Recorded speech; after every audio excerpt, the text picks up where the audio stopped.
হাসিনের আইনে দেয় তাহলে চুমা দিয়ে বদমাইশ কোথাকার। আওয়ামী লীগের, খুনি লীগের, জঙ্গি লীগের জন্ম ভারতে, তাদের মৃত্যু ভারতে হয়। বাংলাদেশে তাদের কোনো শিকড় নাই। দেখেন এখন তাদের নতুন নেতৃত্ব আনতে চায় সজীব ওয়াজেদ দিল আমেরিকায় বৈশা, আর নিজে দিল্লিতে আছে না নাই তাও তো জানি না। এখন কোন অবস্থায় আছে, চিতে আছে, কবরে আছে, নাকি ট্রমায় আছে নাকি নাই, এটা তো তার কালকে ক্লিয়ার করা উচিত। আমার ধারণা সে তো ভালো অবস্থায় নাই, কারণ যেই রিয়েকশন মেম্বার দেওয়ার কথা সেই রিয়েকশনও যে হাসিনা দিছে 15 বছর ধইরা, এখন তারে পোলাপান যেই সব চুদলিং পং পং বলে, এটা তার উচিত তো নারায়ে তাকবীর বলে গালি দেওয়া, কিন্তু সে দিতেছে না। এত ভালো তো এই বয়সে তার হওয়ার কথা না।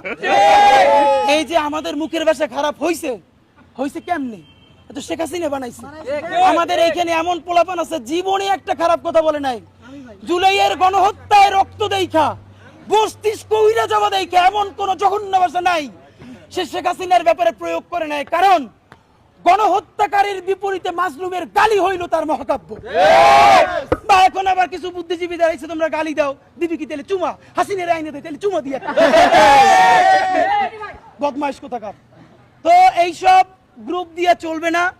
আপনাদেরকে স্পষ্ট জানাইতে চাই, আমেরিকান লবি বলুক, দিল্লির লবি বলুক, কোন লবিতে আমার 1400-র অধিক শহীদ তার রক্তের সাথে মুনাফিকি কইরা বাংলাদেশে হাসিনার বিচার করার আগে